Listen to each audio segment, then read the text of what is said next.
Yo, what's up guys? For today's video, nagbabalik na naman tayo sa ating YouTube channel. YouTube channel. So ayan, may sasagutin lang akong topic, no? May sasagutin lang akong poster team.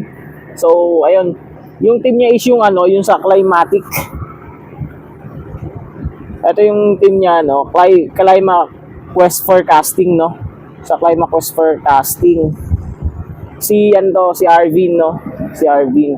So, nag-search ako, sinearch ko siya sa Google, no, kung ano yung mga pwedeng related na topic about dito. So, about pala siya sa climate change.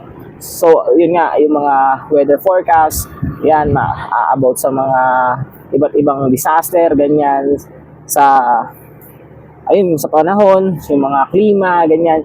Yun pala yung magiging, yung pinaka all around, or yung pinaka kabuang topic, no, yung umiikot no sa pinaka-topic na binigay na yun, no, ni Arvin. So, hindi na natin papatagalin, no. So, papakita ko sa inyo yung poster natin na ginawa natin noon na medyo related dito sa topic na to, no, sa global warming. Kasi hindi ako ngayon makagawa ng video kasi lack of time. So, meron lang tayong 5 minuto na nakalaan para dito sa video na to, no. So, medyo mahihirapan tayong gumawa ng poster kasi syempre alam niyo na matagal to. Kung sa 5 minuto na to na nag-explain tayo at sa 2 oras o kaya 1 hour mahigit ng paggawa, no? So hindi ko na mapapakita, wala tayong time makapaggawa. So ngayon magbibigay lang ako ng poster sample na related dun sa topic kasi matagal ko na rin ginawan to, yung global warming, no? So ito yung una, meron tayong dalawa almost same sila pero magkaiba yung atake. Ito yung parang pagmamahal mo sa Mother Nature, no, sa mundo. So ayan, wait, eto. So kung nakita nyo to, nanonood kayo ng video dun sa YouTube channel natin o kaya dun sa TikTok, eto, nakita nyo na to. Sa Facebook kasi hindi ko siya na-upload, no. So ayan, eto yung poster na yun, yung sabi ko sa inyo, no? So ayan, makikita nyo yung Earth, yan yung Earth, no. Simpleng Earth lang yan, hindi ko na nga nilagyan ng land part, no, yung Earth lang talaga, globo lang yung drawing ko dyan, no.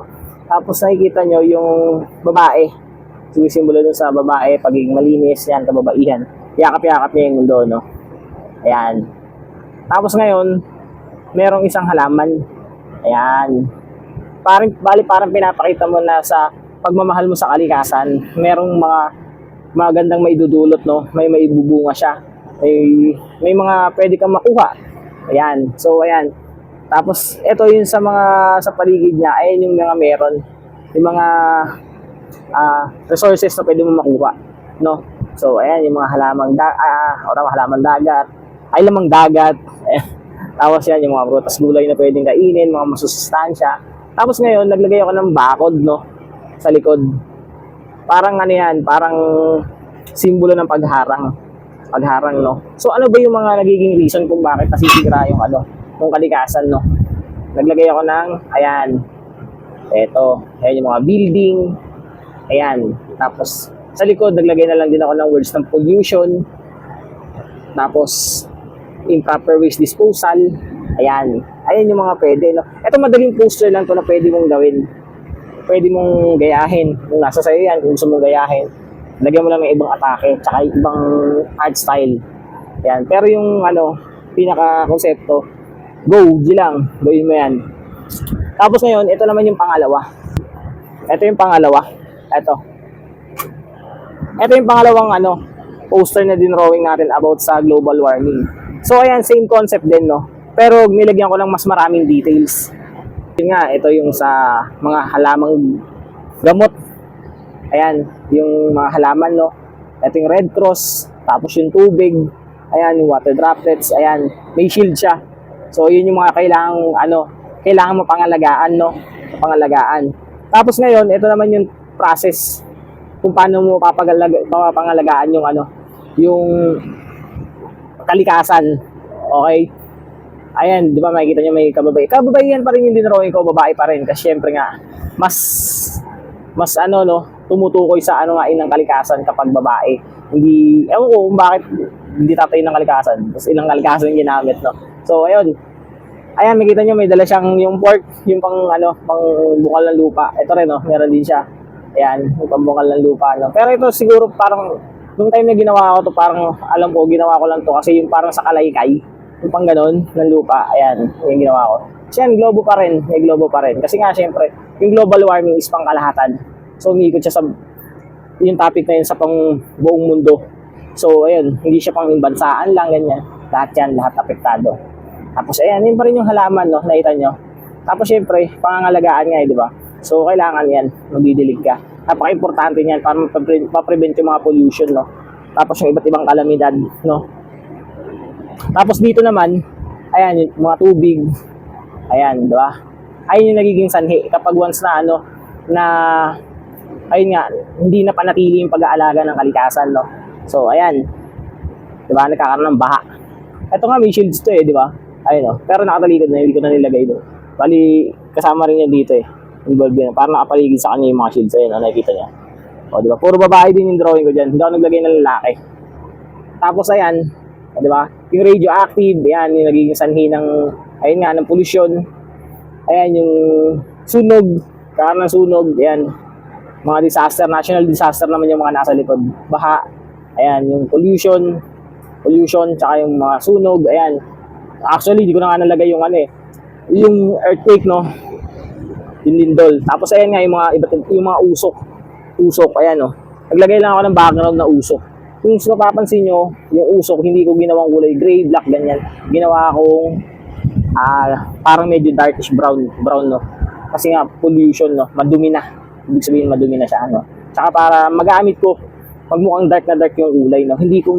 Hindi siya patay, tignan kung sakaling i-black yung gagamitin ko na common na ginagamit. So, ayan. Diba? Ganyan kasimple. Ayan, kay Arvin, sana nasagot ko yung yung tanong mo, no? Yun. Sabi mo kasi kukuha lang ng idea, no? Ayan, hindi na ako gumawa ng poster, idea.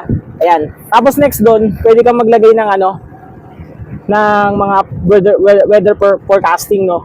Pwede mong mag-research ka sa YouTube o kaya sa Google. Yung mga process ng weather forecasting, no? Marami dyan na pwedeng gamitin. So, ayan, mag-search ka lang kung ano yung mga process sa pag-weather forecast. Ayan, gamit ka ng cellphone, computer, TV, broadcasting, radio. Ayan, yung mga source ng forecasting, no? Tapos, yan, yung media, ipasok mo yung yung media, no? Pwede may pasok yan. Tapos yung mga internet icons, ayan, yung social media icons yan, yung mga Facebook, magiging search yan, di ba? Tapos yung Twitter, ganyan, YouTube.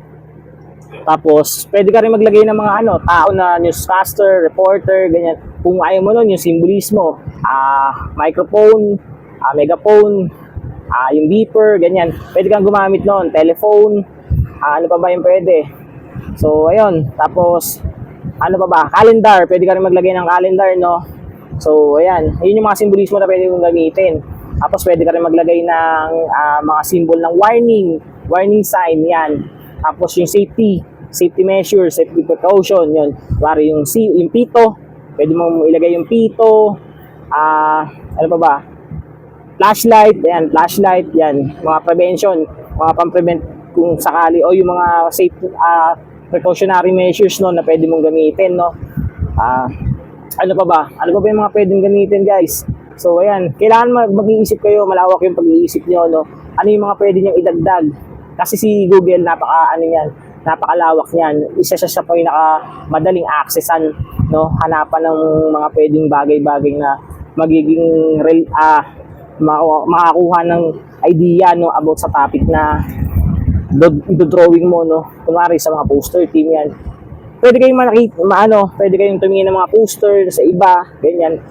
Pero kung sakaling parang hindi kayo satisfied, yun.